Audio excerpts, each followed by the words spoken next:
Hello, welcome to Toffee TV. It is the Everton Daily Live. It is Monday, the 25th of March. Happy birthday to my daughter today, so there you go. Ned, Everton's second PSR case is underway. Indeed, it is, Barry. The last one took 5 days. Forest took 3 days. This one is expected to take 2 days, 2 to 3 days. It should be a lot simpler, this one, considering they've got such a clear ruling on the past two. Have they though? Because they definitely this is number 4, isn't it? And what's interesting on this one is, has Premier League recommended to the Commission what we should be given for this one? I haven't heard this. Because they recommended 69 for Forest, they got 4. Recommended they recommended 12 for us, we got 10, and obviously, and then that would come down to 6. They haven't recommended this one, and because it's so... Not that we know of. Well, yeah, and because it's so, all over the place, the punishments and sanctions and whatever, we have no idea whether there could be mitigating circumstances. So it could be, 1 point because you were nice and it was only 1 year, or it's you breach, you get 6 points and that's it, is your 6 points. You weren't as nice as Forest. They said please and thank you. You just done it quickly, so that means you don't get minus points mitigation.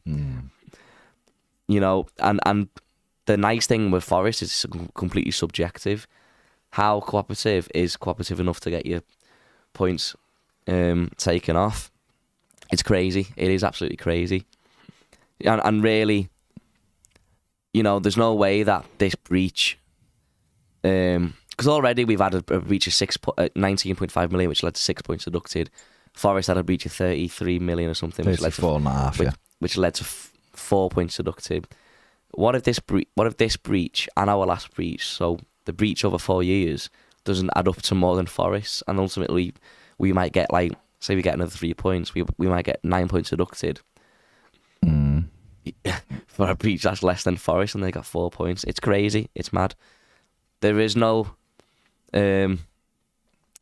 There's not really anything like that's black and white about it, is there? No. It's completely all over the place. And I imagine people on the Commission, or on the different commissions, or the Premier League, just look at each other and go, what are we doing? You know what I mean? The problem is, all the 3 that have gone before haven't had any consistency in whatsoever. So the first hearing, the first thing we had, we were given 10 points. There was no rhyme or reason behind it. We just give them 10 points. We then had the appeal, and they come out and were like, why on earth have you given Everton 10 points? They admitted mistakes were made, legal mistakes, which in a lot of things would have thrown out the case altogether. It then got scrapped. Basically what happened in the last Everton one, it was scrapped. The 10 points were scrapped.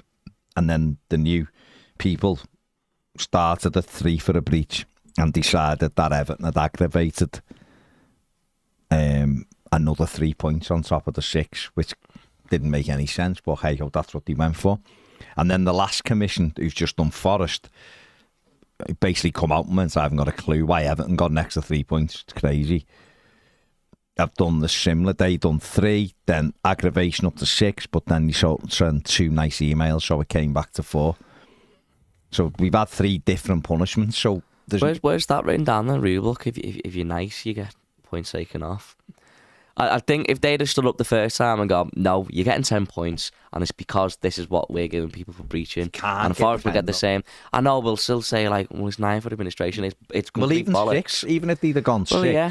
But the fact that they've had to give points back shows exactly that they don't know what they're doing. And I don't think they know what they're doing with the Leicester thing either. I think Leicester being relegated is a really interesting circumstance that we're now in, because they'll go, so when do we... They've been breached now. They've been charged. When's the hearing, and when do we punish them? Do we punish them now? Do we wait till they're in the Premier League? They might not even come back to the Premier League. They're not promoted yet. But the EFL are doing them, aren't they? Well, then the EFL, the clubs there will go, well, the people they signed, which ultimately led them to breaching, which means they shouldn't have signed or helping them get promoted and stopping us being promoted. So one team is going to be really unlucky. So do they sanction them now, or do they sanction them when they're back? You know what I mean? It makes no sense. And we were talking before about how just unjustified it would feel. And I was talking on the podcast that we filmed before about how, okay, past couple of years we've been in relegation battle through no fault of our own. So you kind of get used to it, and after a while of it really hurting, going, we get relegated, it's our own fault. But this year, we're getting so much unnecessary stress and anxiety through something that isn't really. You can't go, all right, we've broken the rules, and that's it. Forest have broken the rules, and that's it. We're being punished. Why are we getting more severe punishments for lesser crimes than a team that we're in a relegation battle with? If we go down, Forest stay up by 1 point, that's going to feel so, we're going to feel so hard done by. And it might come out like last year, like always just like referees and VAR, whatever. Oh yeah, we made a mistake there. You can't go back and undo it. You might have lost points in this game, but we've lost points because of this and that, which could ultimately send us down. No, but it is. Listen, it's absolutely crazy, and you're right. There's where we are right now. It just get messier and messier because if Everton went down again, this is nothing against Nottingham Forest, but if Everton did go down by 1 point, then they would be saying to the Premier League, nah, we're not having this because they breached bigger than we did and they got less of a punishment. And how can that be? Whatever. Luton might feel like that already. Luton might say, hang on, you give this club 6 points and then give them 2 back because they wrote you an email going, yeah, we've done it. And that might cause a problem. They'd be like, we've done nothing. Can we have 2 points to drop for not breaching the rules? So with the league, the rules aren't fit for purpose, in all fairness. And I imagine that's why the MPs wrote last week, and it's why the FAB released something the other day. And they're absolutely right. Until this is sorted out properly, and in black and white, everything should have been scrapped. Those clubs should have been given something else. I'm not saying it's just get Everton off, because Everton should have then been given maybe a transfer ban or something. And a lot of people would be terrified with that, and I would be. Because of our squad, that's probably arguably worse. Well, it is worse. Of course it's worse. But if you breach the rules to improve your squad, if you've done it right, then you shouldn't need another transfer window. Well, we haven't done it right, so we will get hammered. Exactly. We will get hammered, but that shows that we've been run poorly, and the rules are unfair now anyway. But that would just be if that would mean if we went down, because we've broken rules and haven't prepared for the consequences. So that would be completely on the club then. But I don't feel like if we got relegated right now, I don't feel like it. All right, we are where we are ultimately because of the club, but I don't feel like it's justified. Do you know what I mean? It feels really hard. We are in a position we're in, though, because we haven't won a game for 4 months. No, yeah, there is that, absolutely. That's why we're in trouble. Absolutely. We're not in trouble just because we've had points taken off us. We're in trouble because we don't. But then that also shows you're taking points off a team for an alleged sporting advantage. Where's the advantage? And we've had to play worse and worse every year. We had to play with -10, didn't we, when it was unjust? But yeah, exactly. That is what it is. Are you hoping once this is done, are you hoping that we're able to draw a line under it and then go, right, now we need to move forward? Yeah, you've got to, haven't you? And there also has to kind of be like, just to get a bit of closure on it, I think. And I think for everyone, because it's not just us who's going through this, I think there has to be a real change. Because it has shone a light on... It has shone a light on... I mean, you can show a light as well. It has shone a light on how unfair and how maybe there is a subconscious thinking or separation between the likes of... Sorry. There's a separation between us and the likes of your Man Cities, United and your Liverpools. I mean, when your Premier League CEO in a public hearing refers to people like Forest and Everton as small clubs. So maybe there has to be something to just give us a bit of closure to make us think, right, it is more of an equal, fair, playing field. So now we can kick on and we've got as good a chance as getting to anywhere as a Brighton or a Liverpool or whatever. obviously we've got a lesser revenue income, but as long as we're allowed to spend what we're earning, then we should be okay. But then there also has to be once the new owners test gets sorted and they're in, we can kick on then and start heading in a direction, and ultimately we can start to see progress by the time we get into the new stadium. Because at the moment we just don't know. We don't know where we're at with the owners. We don't know where we're at with the Premier League. We don't know where we're at as a club. We don't know where we're at on the pitch because we're not seeing any, real progress or a direction of what we're trying to do. We're just trying to get through games, and we're not doing that very well at the moment either. No, you're right. Everything's up in the air right now, and it's we just got to do what we can do, haven't we? And the team has got to come up with victories, and the management team, they've got to get us some wins, because that will help everybody else cope with it. We get that, everyone's anxiety will lift, and we can start planning for the future. Like I said, if we'd have won 3 of these 11 games we've not won in, we'd be a lot closer to safety, and we'd be much less worried about this points deduction. So that's why where we are. Steve P says, Baz, this Bournemouth game is a must-win for me. Dykes needs to find a way to win this game no matter what, and break this embarrassing record. We've got a game in hand on Luton and Forest, so we have to win, and it's as simple as that. It's not like we're playing a good team. It's Bournemouth. None of us are expecting to get anything out of it. This is the perfect game for us to get a much-needed 3 points. How are you feeling about this game? Because our record down there is dreadful. Yeah, but I feel more comfortable away from home this season, because they do play an interesting style of football. They are at home, so they'll probably want to get at us and want to have a lot of ball, and that suits us. I just think we could have at the moment we could have a really good game, create loads of really good chances, and we could still lose a game because we're just not taking chances. So I'm not really massively confident going into a game. I'm confident we can perform well and be in the game, as I am in any game, but we've got to start taking our chances and scoring more goals, or creating better chances. The quality chances aren't great, and if your conversion rate between your strikers isn't great either, which it's not, then you need to create better chances. Gary Waters, howdy. Chris Davies says, afternoon fellas, really enjoyed your segment on our best Premier League keepers. Will you be doing the same at every position? Quite possibly, Chris, quite possibly. Striker one would be really good. Watch this space. Strikers. Darmid says, if we get more points deducted this season, it's an absolute scandal. Yeah, I'm with you, be a joke, mate. We've already been done for 2/3 of this anyway, and you cannot get out of this once you're in it, because it's a 3-year period. So if you've lost money in that period, then you basically know that for 3 years they're going to hammer you for it till you're out of it. It's nonsense, really. You just got to get on with it, haven't we? If you haven't watched the Premier League goalkeepers thing, just watch it, leave a comment, like it. Secondly, it's about Premier League Everton goalkeepers who played in the Premier League only. I've seen other people going, Gordon West should have been in it, or Neville Southall because he won this, should have or been first, yeah. Other ones. And it's no, but we're just talking about just that Premier League era. Because I could go back, Neville Southall's the best goalkeeper I've ever seen play for Everton, and probably ever will see play for Everton. But that's a pretty short conversation about it. And then once you go back, I can vaguely remember Jim McDonough playing a few games. I remember Jim Arnold much better.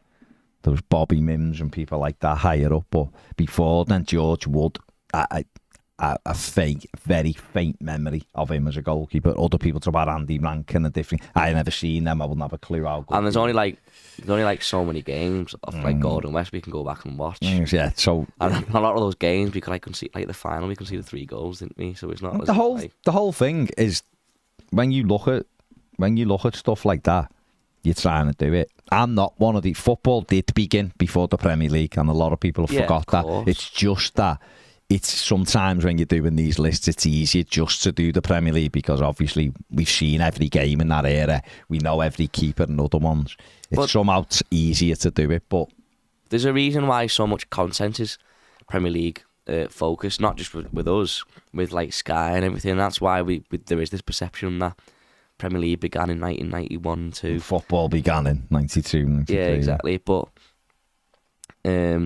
really, it's an easy way to do content, isn't it? Well, it was a good, I just thought it was a good conversation because it was. Yeah, we've had goalkeepers and there is room to disagree. That's what's good about it. Everton Viking says, woo, more PSR, more Premier League drivel. They should be throwing this out until the new rules come in, but here we are stuck with a pathetic body, the Premier League, who don't want to look weak, but don't realise how stupid they're making themselves look. We're stuck in a time loop of the same discord about the same stupid reasons. I expect us to get points taken away from us, but we should be appealing for an even bigger reduction than the last one, although we can't. But who knows, they're making it up as they go along, so why not try? Yeah. Bill says, sick to the back teeth of panels, commissions and appeals. Got a bad feeling they'll hit us again with 4 points. Hope I'm wrong, but the whole thing's a total farce. We need to concentrate on winning games. I would be starting Coleman or Patterson at right back. Well, Coleman played 90 minutes, didn't he, against Belgium? He did. Should be fit. Jez says, what sort of cake do you think Richard Masters would most be impressed by to get us off the hook? A cake? Probably something really weird. Like something Rachel or friends would make. Because he's a bit of a strange cat, isn't he? So he'll be like, Well, what then? Like what? It was an idea. A shepherd's pie cake. Okay. You heard it first. James says some promising news over the 777 takeover with the club. Leaving the club with only rights and media, debt left to pay off. Easy to remortgage the stadium and get the outgoings towards the debt down to leave more headroom to spend on the pitch. Whoever it is, James, that's what they have to do. They have to get in, they have to restructure that debt, and it will. It shouldn't take much to flip us in a positive direction. Then you have to make sure your decision making is right. And Everton's decision making on the recruitment side hasn't been good enough for years. Just simply hasn't been. And that has got to improve. Otherwise, we won't get any better. Glenn says, Baz, only question. If you had to choose between a blue cheese fondue and an orange chocolate fondue, you get a point off Everton's 6-point deduction for every bowl you eat. How many bowls of each would you consume? 3 each, mate. If it got Everton, no points. I wouldn't like it and I'd probably be thrown up for weeks. But if it got Everton off this 6-point deduction, then absolutely I'd do it. That takes guts, Barry. Well, Marcus says, hello fellas, thought I'd message him while you lie. Just wanted to say a big thank you for accommodating my daughter Amelia for her school work experience. She absolutely loved it, said you were brilliant with a proper gentleman, even Ned. Cheers again. Thank you, Marcus. Amelia was brilliant. She was great. She was come in, done some boss thumbnails. Yeah, come in, got her head down, done well. So she'll be proud, mate. She's a very nice young lady. So nice one for that. Hope you enjoyed the concert on Friday, by the way. Bill says, start at 6, take 4 away for double jeopardy, and 1 again for breaching. Again, add another for Trent going the other day. Then take away 2 for cooperation. Do the hokey cokey, and it's 2 or 3 points. Yeah, it wouldn't surprise me if it was something like that, Bill. Bill also says, I guarantee you, Chelsea and City never lose a point. It's almost like with the City one, they don't really know where to start. Johnny uses the phrase kicking the can down the road. Where do they start with it? And if they don't even know how to handle, 1 charge between a club or 2 charges, whatever, like with Everton and Forest, where do they begin with City? They clearly don't want to relegate us as City. But why would you want to relegate City if you were them? But what bigger brand? What do they do? Well, let's have it right. City have got 115 charges, but a lot of them aren't real, are they? But at least one of them will be a breach, but more severe than ours. It's financial breaches, isn't it? And financial things. So we'll have to see what happens with them. I've no clue what will happen to City, and I'll be honest, I'm not really that bothered. But if Everton's charges with points have to stick and Forest's have to stick, then why shouldn't Cities have to stick? And why shouldn't Chelsea's have to stick? Where I think a lot of people think you'll get to the summer and they'll go, these are the new things, and Chelsea and City will get away with it. Yeah. And Everton and Forest and Leicester will be the only 3 ever done for points deductions before the rules changed again. And I don't understand how that can be real. So I think maybe one of the things why they don't have things set in stone and written rules is because then they would have to go through with the City thing, and if they went through with City's charges and a sanction would be catastrophic for them. Would it though? If City I think so. If City got 10 points taken off them, all right, they might not win the league, but they probably still go very close to it. But let's say it's 6 points for every charge, and they have. Yeah, but they mightn't have breached. Yeah, but let's say they have 50 financial breaches out of 115 are financial. So that's what 50 times 6 is 60. 300. 300. That's 300 points deduction. Yeah, but they're never going to get that, are they? Well, exactly. They're never. And I bet you the financial breaches are probably less than 10. So why does it keep being kicked down the road? I don't know, mate. Crazy. They would have to tell you that, wouldn't they? They can't even tell me why they give Everton 6 points. So who knows? Who knows? It's all very murky, and that's not a good position to be in, is it? We need closure, or we need to know exactly where we are and where we're dealing with right now, and we don't know either. Bill says we sold Gordon and Keane and still breached. So what is it? Loans on the stadium? Well, it will be everything, mate, won't it? It's everything. You've got to keep the club going, but you had the stadium and still have had the stadium to pay for. Once that stadium's done, it's been paid for, hasn't it? However you look at that. And that can be remortgaged then, like someone said, or whatever you can use.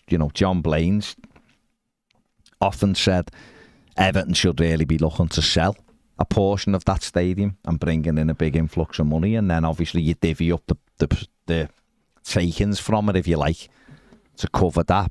You don't have to 100% own the stadium if it can be a means to getting you a big lump of money that can put you in a better place.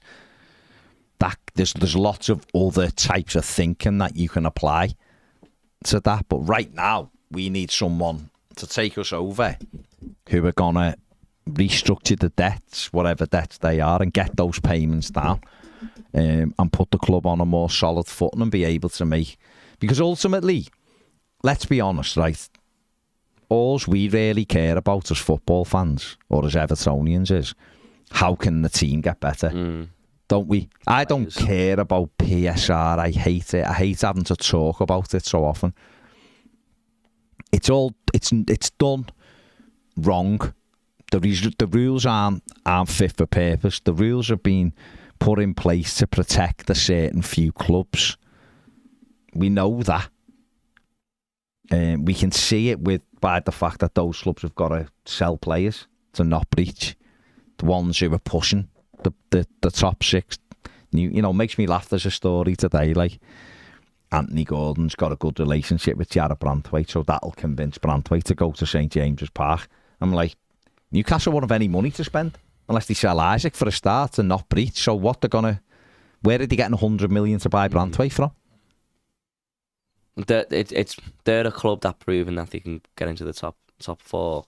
Villa, the next club to prove that they probably can't stay in the top 4, and they can't stay. Villa won't be in the top 4 next season. Football was so much better when it was just about going watching the match, watching your favourite players, and you didn't know who was on the board and what they did. You didn't give a toss because you were just a kid.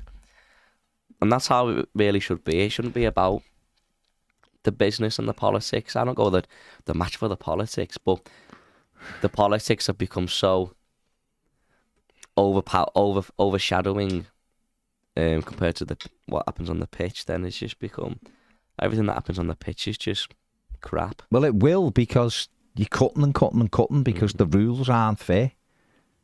It's great. I love it when fans of opposition, the big ones who are bringing in huge turnovers, are like, well, you breach, so you just got to take it. It's like, Yeah, you've got so much more money than anyone else.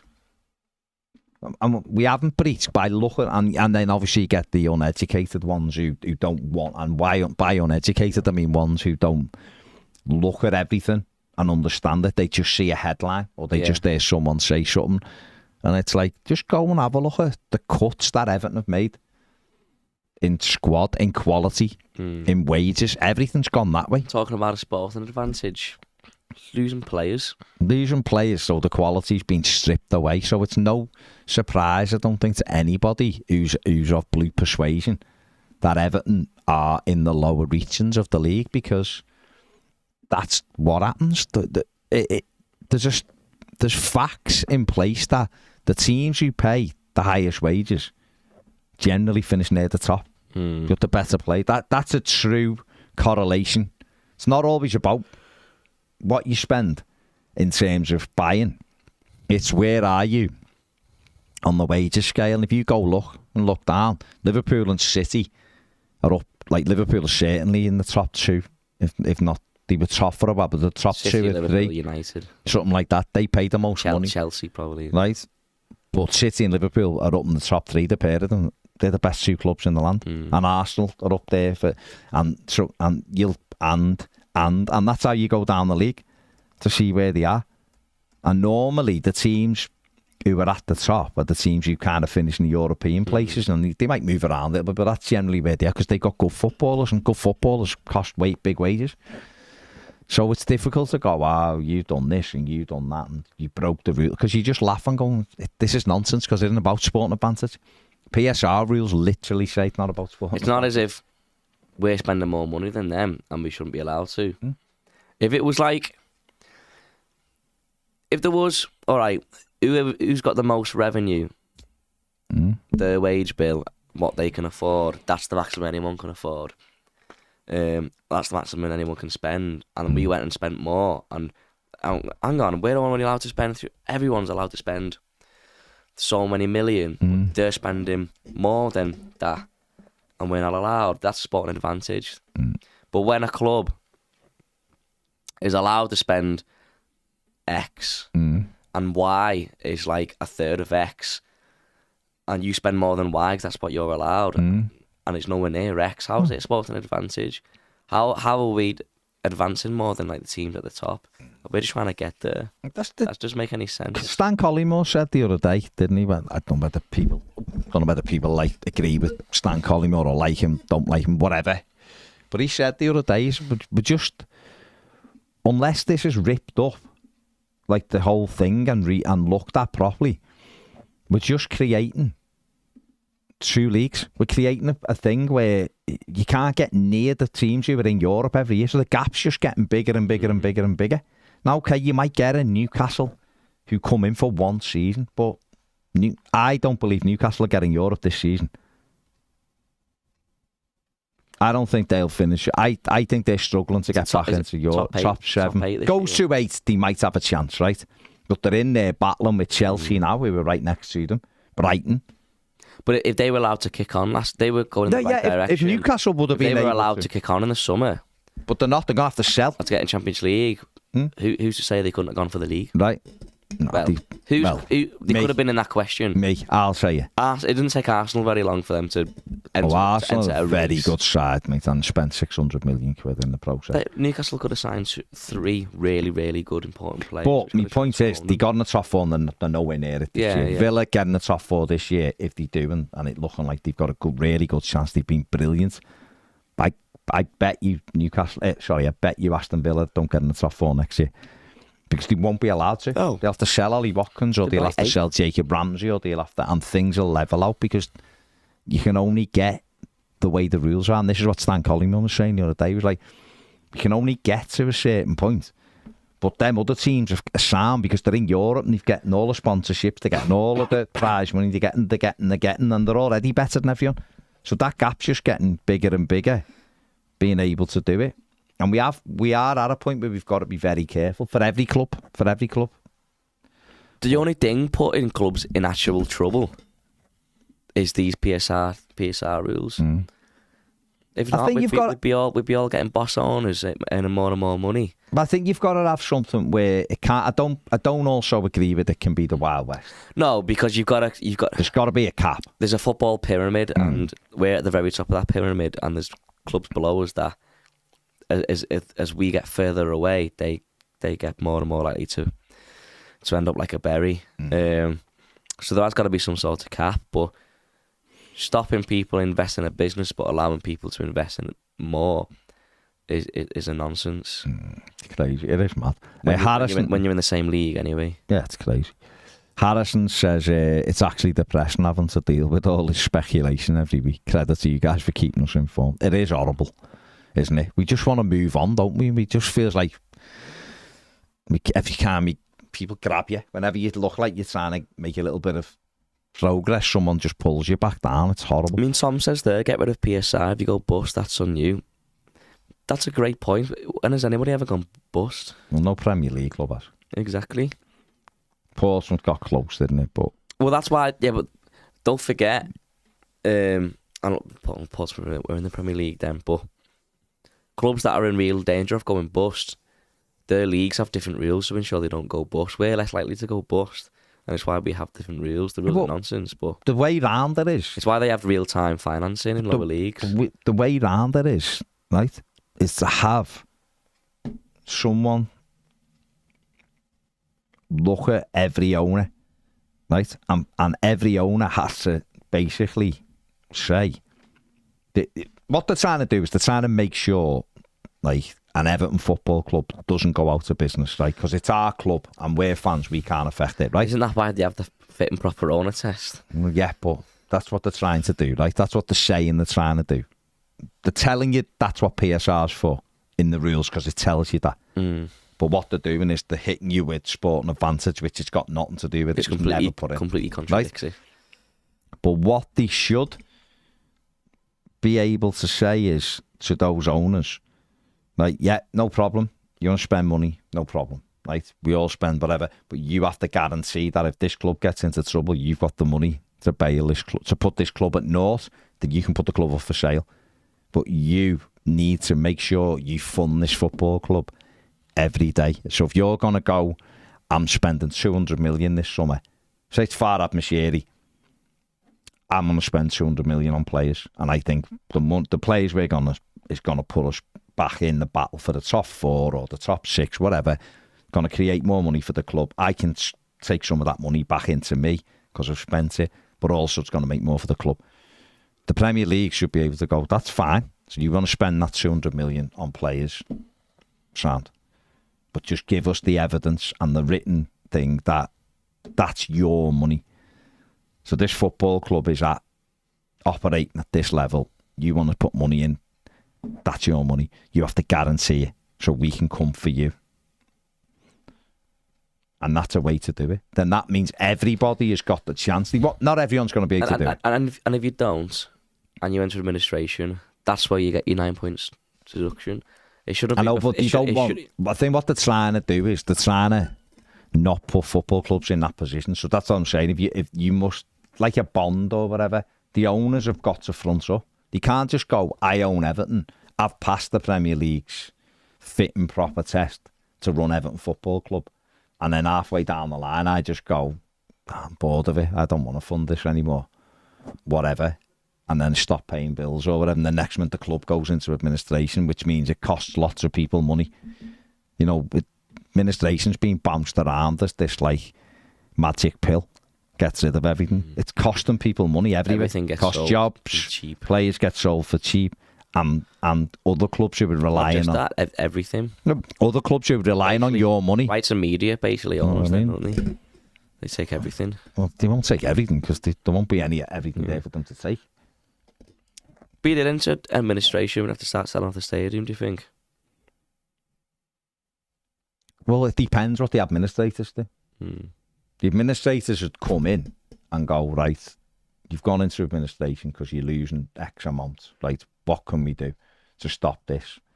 So they work with you. Now, they might go, well, Amadou Onana and Jarrod Branthwaite will make you got some good assets there. 120 million.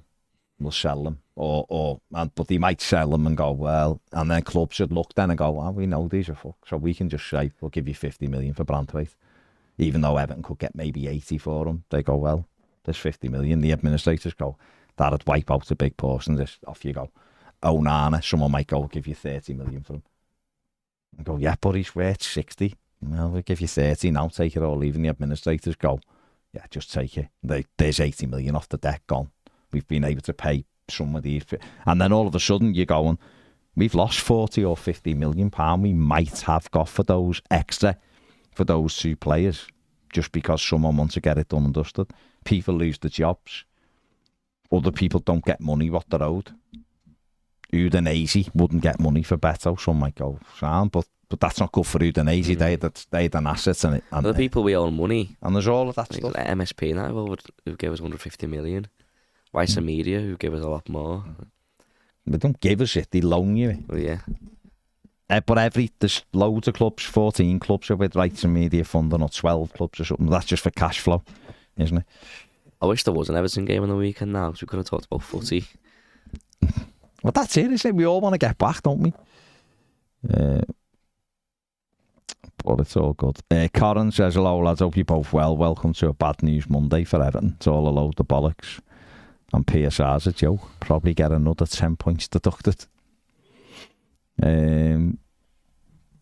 Football Insider saying we're getting a 10-point deduction. They got anything? I don't know whether they've ever got anything right. Literally, there's nothing to... I don't think they've got one story ever right about Everton. Or about anything. But like, no... To be honest, like, they've got no legs to stand on with that. They're awful. But... because there's nothing like set in stone, you can't say they're wrong, because the Premier League could go, you've breached for a second time, so we're going to give you 10 points so you make sure you don't do it a third time. Yeah, it's nonsense, right? It's nonsense. But there's nothing set in stone, is there? So you never really know. Sniffer says the problem is all Premier League clubs voted that each case should be based on an individual case, so there's nothing set in stone, and that's why it needs ripping up. That's why it needs ripping up. Mark says, I think we'll get a 4-point deduction. I think we'll. I honestly think, even though I've seen stuff saying we won't get any. There's a school of thought now saying Everton won't get a single point deducted. I can't see that personally. I think we'll get 2 points. I think they'll give us 6, and it'll get argued down to 2 because we've been done. We've been done for 2 of the years. And all that. But we'll see. Melly said they actually laughed when they heard Leicester got charged, throwing stones and glass houses. Starting to sue us. Yeah, the few of them have though, haven't they? Forest were the same, they were in that argument. But they're charging a club with a sporting advantage who got relegated. They got relegated. Who? Leicester. Yeah, but they spent the money when they didn't have it. Yeah, I know, but it's just crazy, isn't it? Well, but they're getting done by both leagues. So, and then it's when will they be done as well? They probably haven't got. They're getting done this summer. So they're starting. If they get up, they'll start. Why aren't they being punished this season? Yeah. What's the rules for that? Mark says, "Hola boys from Bogota." Hello. Kieran says, even if we get through all of this and stay up, are we then in line for another charge? I've no idea, mate. I wouldn't know, Kieran, because we haven't seen Everton's accounts. So, who knows? Sniffer says Everton's accounts must be horrific. They had 55 million to play with, plus they sold Anthony Gordon. They must be absolutely horrific. It was a 40 million thing, wasn't it? John worked it out the other day. It was 40 million they would have had to breach by. This was the year that they lost £30 million for USM. This was the first time it was in those accounts. So there was a 30 million hole to start with within there. So yeah. So I don't know, Sniffer. I couldn't say one way or the other. I think Everton might have breached by 4 million, mightn't he? Everton's losses might be 110 million, and therefore the 5 million over because they've lost 30 million in that thing or whatever. So, because at first, don't forget, a lot of people have done the numbers and gone, there's no way they could have breached. And that's out there, but obviously they have breached because they've gone through a hearing. So, who knows?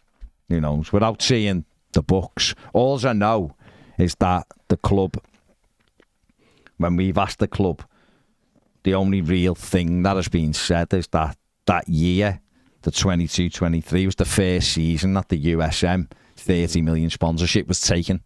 So that come off the books immediately. They are guilty because if you breach and it goes to a hearing, don't forget, it's Everton that fills in the finances. So well, they've gone over it, haven't they? If they've looked at it and you've breached it, then you've admitted guilt already. It's just stuff. It's like we said, the mitigating circumstances will be down to what points we get ultimately. Because the problem you've got, for me, is that when you have a 3-year cycle away, well, it was a 4-year cycle, wasn't it, the reporting period that Everton got done? Because of COVID.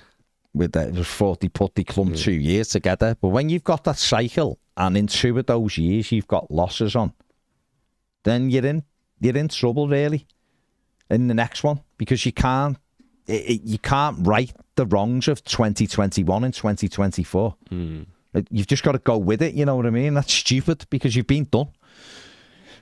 And that's just the way it is. The rules are pathetic. They're absolutely pathetic. And anyway, let's just see what happens. But we don't know. Without seeing the books, I have no idea, Sniffer. But I know that for them to have breached, they had to have losses of 40 million. So 30 million from sponsorship basically puts you there, doesn't it? They've also paying for a stadium, which is a huge amount of money.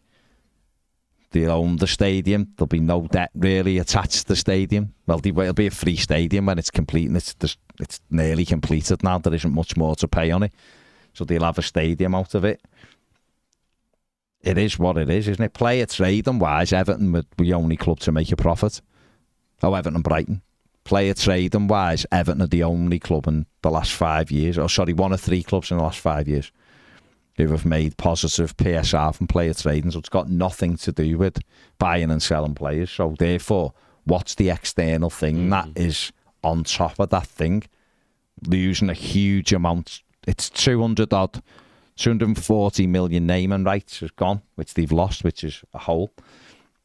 30 million a year for USM.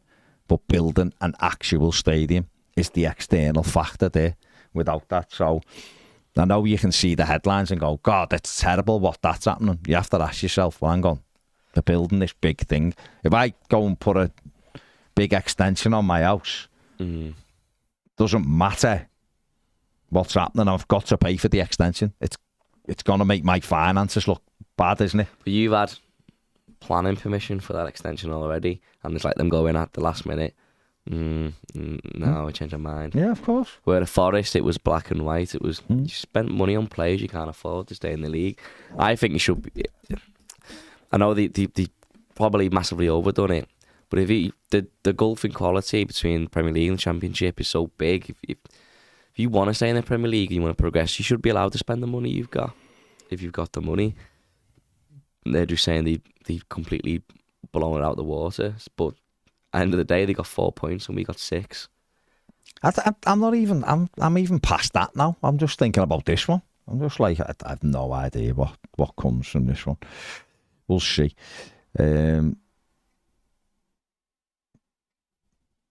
So, Daz says, agreement between Everton and MSP, the loan must be repaid by mid-April, and it's one of the conditions which looks increasingly unlikely. Emma, 777 have known. This is not new to them. They've known that loan must have been. And I don't know where the 150 million's come from. Every time someone puts that MSP news out, it goes up by 10 million. Originally, it was 100 million, wasn't it? It was 130 when they were buying 20% of the club or something. Then it was 100 million. So at most, it's 130 if it's that much. And 777 have known about this all along. And have still passed everything the Premier League have sent them, so they must know that they have to pay that loan back by then, mustn't they? So I don't think that'll be a surprise to them. So I kind of wish there was an Everton. I can't wait for the games to come back, to be honest. of course. Because it's just something other than politics and owners. It's just all stress. If we had a game now, I'd just be thinking about the actual football. That's what it's about, isn't it? That is what it's about. We just want to get back to talking about footy, don't we? Instead of having to talk about this and having to be worried about this, Evertonians. Every day got to worry about, oh God, what's this charge, or what's happening with this takeover. You should be thinking, oh, who can we get in the summer who's going to make our team better for us to watch? Oh, don't even know if we can spend money at this moment. It's all up in the air. Mike Cosgrove said, let's be honest, how good was the weekend? Yeah, it was tremendous. Yeah, it's like that's one thing. It is kind of sad. That's something that we spend so much money on. We feel like we're locked in, and it's nice to get away from it. It shouldn't be like that. It's entertainment. It should be something we enjoy doing. But I suppose with people who do need to get away from it, with the stress and anxiety, they can realise now that there is other things to do in the weekend, and if they can get away from it, it's as easy as doing something else on a Saturday afternoon rather than going to the match. But it shouldn't be like that, to be honest. You shouldn't hate something that you spend so much money on and time and so much commitment. David Wilkinson, gives us the numbers. John would have done this, but he's not here. Me and Ned are bright enough to do it. Says the losses from the appeal report were 58 million, 53 million and 10 million. We therefore lose the 58 million, correct, because the year drops off it. That meant, so if we've breached 105, then it has to be 43 million, which takes us to 106. Based on Forest judgment, we get 3 points back for breaching 105. We get 3 points taken off us for breaching the 105. The extra 3 points were given for a substantial breach for us and Forest. So would an amount of 1 million over not be considered substantial? Can't see that. The worry if we get an extra 3 points, we've had a very bad last year of more than 43 million. I would hope they give us 3 points for breaching, nothing extra for a minimal breach, and then reduce it by 2/3 for only having one in the New Year breach. Yeah, I mean, like you say, it must be that figure to have breached, mustn't it? 40 million, around 40 million, whatever it was, 43 million, because we've breached it. But there is big mitigation in that, is that a war stopped a huge income we were relying on, because we had signed an agreement and that was in our thing. That was in our forecasts and all of that, and the war stopped. That's not an everyday occurrence. You know, Nottingham Forest got a unique condition because they've been promoted. Well, there's nothing unique about getting promoted. 3 teams do it every single year. But I would say and suggest that war is quite unique. And I'd certainly suggest building a stadium once every 140 years is quite unique, really. And we didn't get mitigation for either. So I would imagine that Everton will be going big for that this time. And the fact we have been done already for 2/3 of this reporting thing should count as well. So, but who knows? They are making it up as they go along. So we might get 20 points taken off. Mike Cosgrove says, love the goalkeeper show. Disappointed Pet didn't wear goalie gloves as well. Just shows a lack of commitment. I think so. What the show did demonstrate is, my God, we've had some woeful goalkeepers, average goalkeepers, and only 3 above average. Martin, who was outstanding. Neville, who was good in the Premier League, and Pickford, who overall has been a good goalkeeper for us. Howard, for me, was so overrated, and a bang average keeper with very good defenders in front of him. Controversial. Mike was an ex-goalkeeper, though, and he will know more than me about keepers, but... Yeah, he had some shockers now and again, Howard, but he also made some really, really, really good saves. He was steady. He was just consistent. He was okay. Mm-hmm. The howlers weren't too frequent. It was just like every now and again, like he'd run out to a play and should just stand in his net. But he was all right, Howard. Mark says, do you know what cake we have taken to the hearing? Surely we've just took one with a City. City badge on it. Big City badge on it is your favourites. Or a Forest badge. Or a Chelsea badge. Or just Richard Masters' face on it. That's what I'd say. I'd just take one with Big Dickie's face on it. What cake would make you go, these are all right, these? Big Masters with just like his chest out, like a Chippendale and his face on it. No, but if it was there you go, Big Dick. If it was you on the me? hearing. A Marks and Spencer's raspberry sponge with ice and like a celebration cake. They're amazing. I love them. I could literally, the only cake I could eat the whole birthday cake to myself. It'd take me a few days, like with a cup of tea, but I love that. So I'd go, you know what? These are all right. You can have your points back. Alex says, let's be honest, we're Everton. Whatever punishment you expect, double it and add 2 for being us. Correct. Daz says, just feel any points deduction will be the end of our Premier League status. Maybe. You might be right, mate. I don't know. There you go. Right. We're going. But...